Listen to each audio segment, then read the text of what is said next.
Nous passons à la communication de Maxime Woda, qui est docteur de sciences politiques et sociales, conseiller à la direction gestion fiscale du service public régional de Bruxelles Fiscalité, et qui va nous parler de la Belgique, réformer les entités fédérées pour réformer la Belgique. Voilà, je vous remercie Madame la Présidente. Je remercie aussi Céline Husson ainsi que tous les organisateurs de m'avoir invité dans cette belle ville d'Amiens.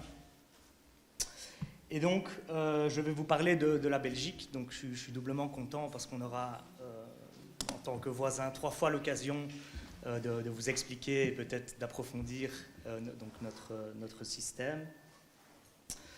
Alors, je lisais tout récemment un article du philosophe français Alexandre Lacroix qui parlait de la crise du Covid et qui expliquait que finalement, c'est toujours au moment où une construction humaine va atteindre son maximum de perfection, d'harmonie, qu'elle finit par s'écrouler. C'est ce qu'il considère comme l'enseignement majeur du jeu de Capla, dont vous avez une image ici, auquel on a tous joué. Dès que notre construction arrive à la perfection, ce n'est pas encore assez, il faut rajouter un étage et puis tout s'écroule. Et finalement, on est en colère, on est déçu, mais on portait tous en nous cette intuition, et finalement c'est peut-être même ce qu'on voulait, c'est que tout s'écroule, puisque quand tout s'écroule, c'est le début du renouveau. Et donc cela m'a fait penser finalement au système de financement des communautés et des régions en Belgique, en me posant la question, tiens, où en sommes-nous ? Faut-il rajouter des sophistications ?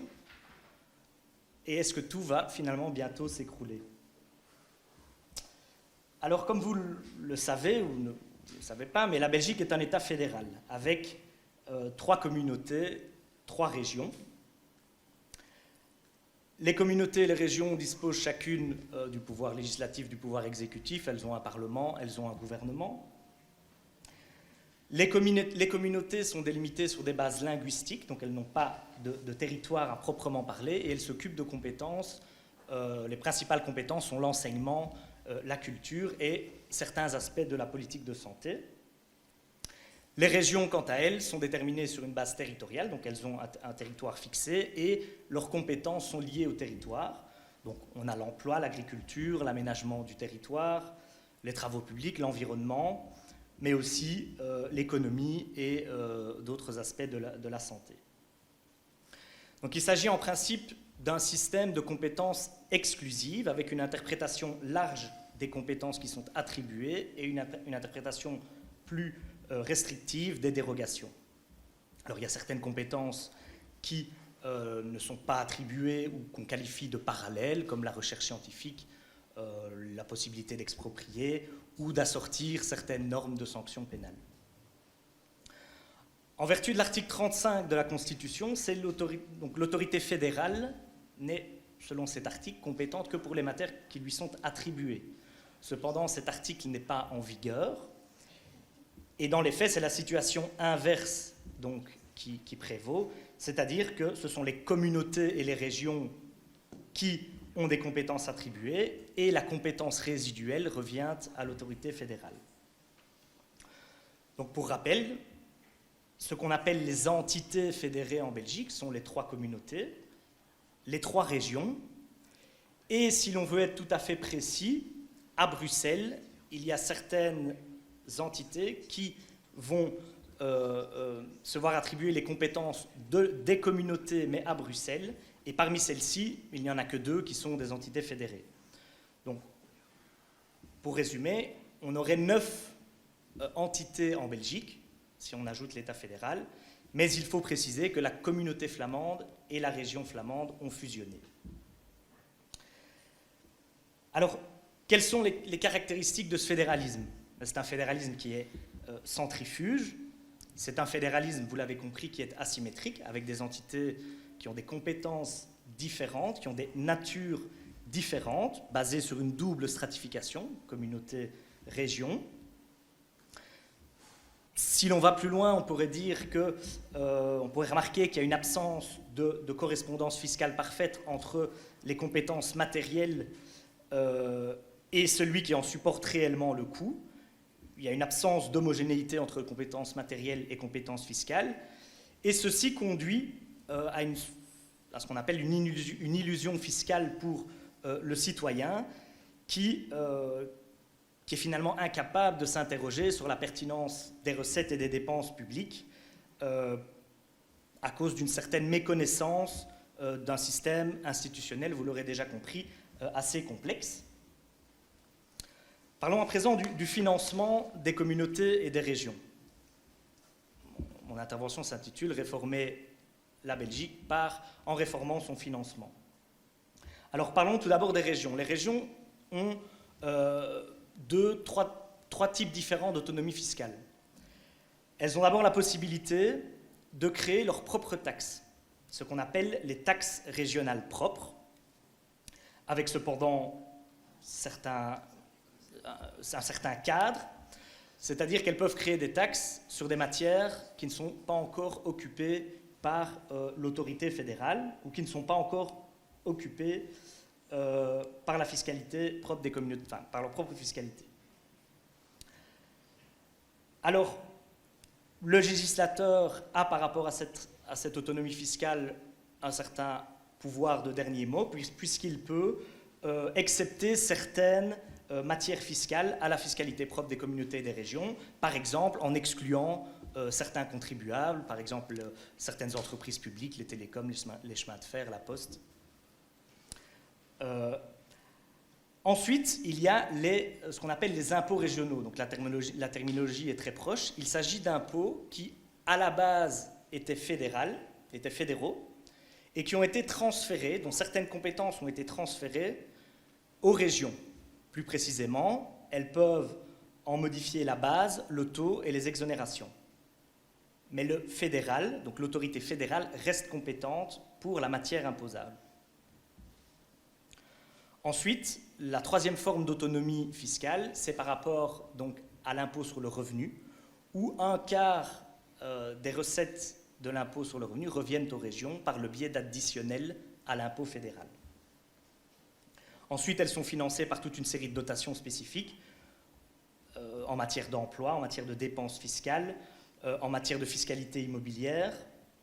Il y a une intervention de solidarité.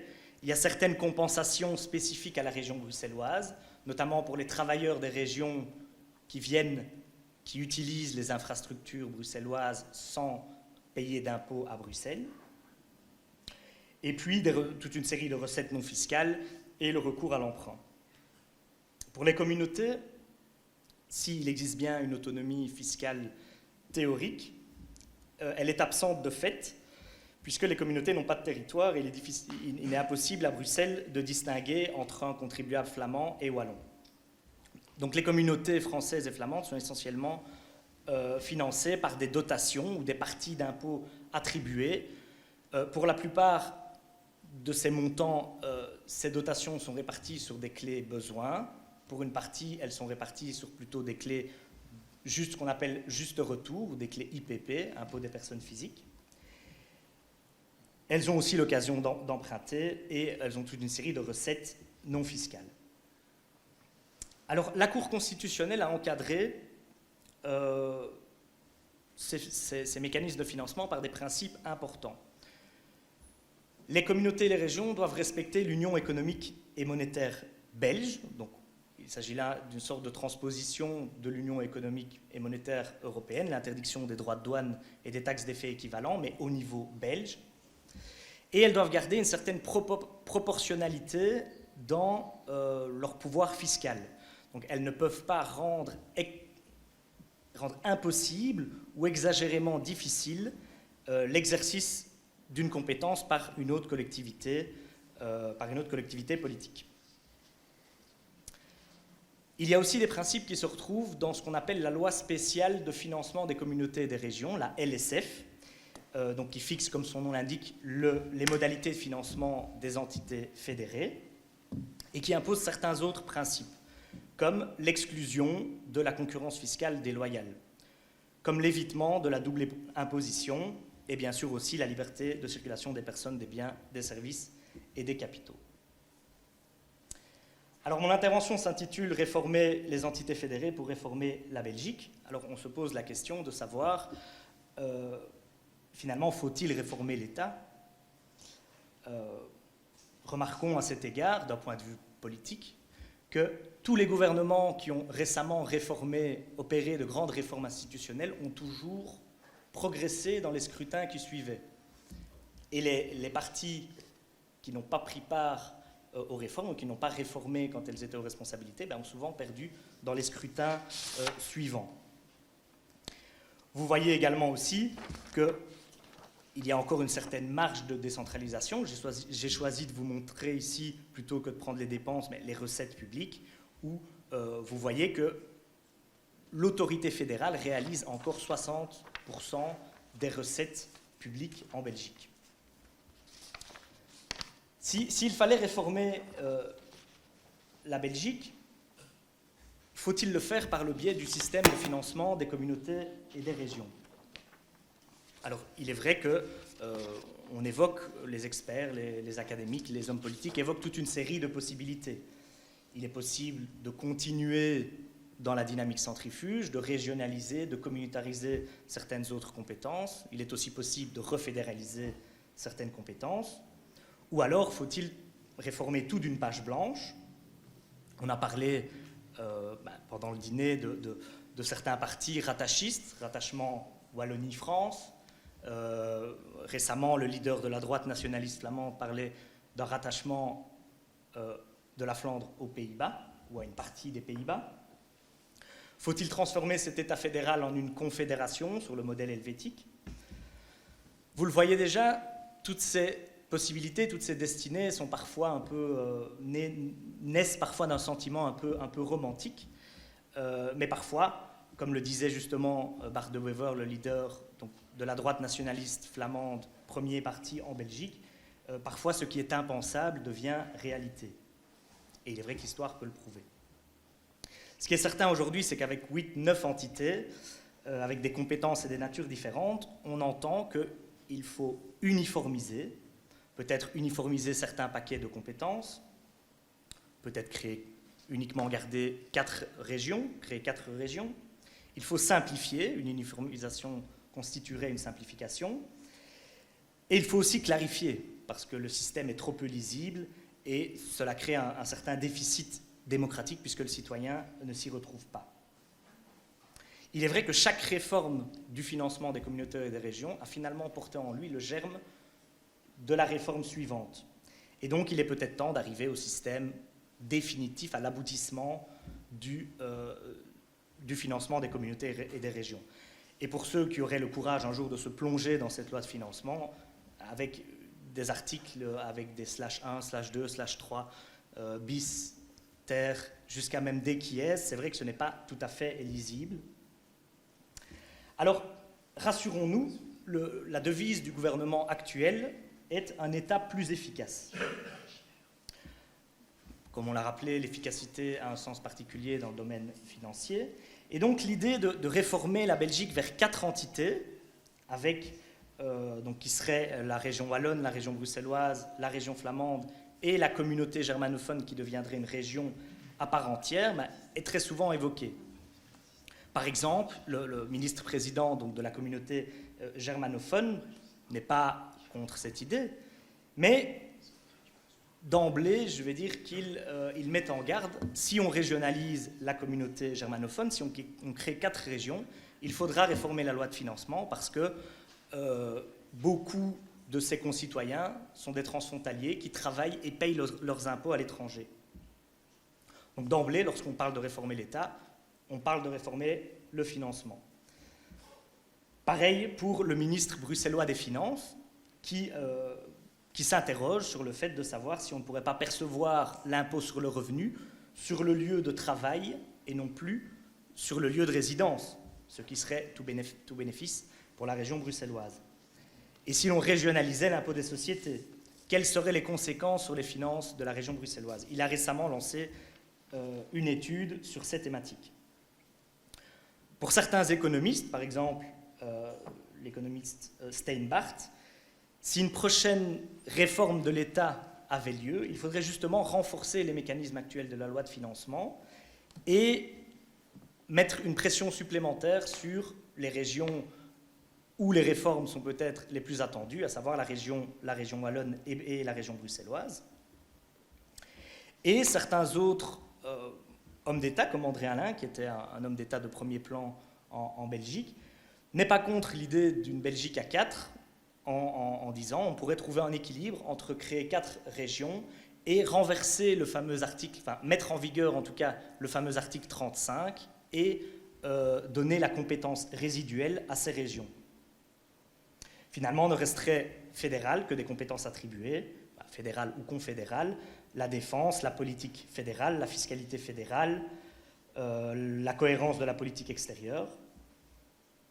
Et puis, depuis que la ligne rouge de la sécurité sociale a été franchie lors de la dernière réforme de l'État, on pourrait discuter de certaines compétences, notamment sur la santé, la justice. De mon opinion, il serait néanmoins souhaitable de garder la plus grosse partie de la sécurité sociale au niveau fédéral, ce qui reflèterait une solidarité interpersonnelle plutôt qu'interrégionale. Alors il est vrai que les lois de financement et les lois de réforme institutionnelle ont toujours eu le dessein très louable d'apporter à chaque problème une solution, mais comportent, comme vous l'avez compris, certains défauts de lisibilité. Et si le nerf de la guerre est le financement, il faudra faire attention, car celui, en général, qui demande la réforme du financement, en général les francophones, risque d'être perdant.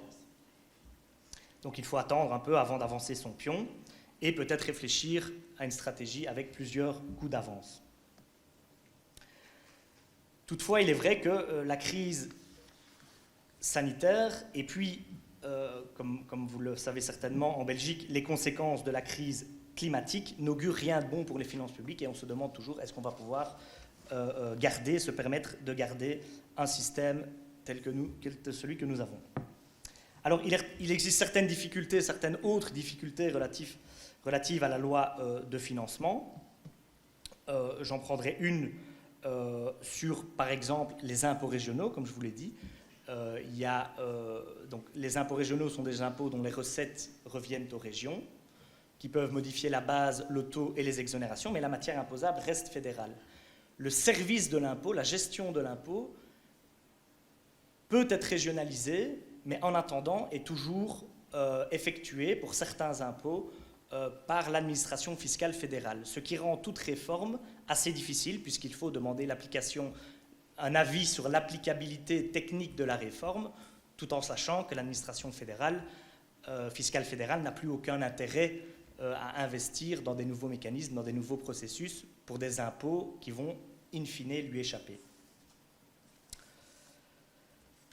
Alors, pour réformer, évidemment, il faudrait que cela ait un sens. Et il est vrai que réformer le financement pourrait compliquer les choses. Alors, une Belgique à 4 régions, où les régions reprendraient les compétences des communautés actuelles, pourrait peut-être effectivement constituer un meilleur écrin pour une gestion plus efficace de l'État.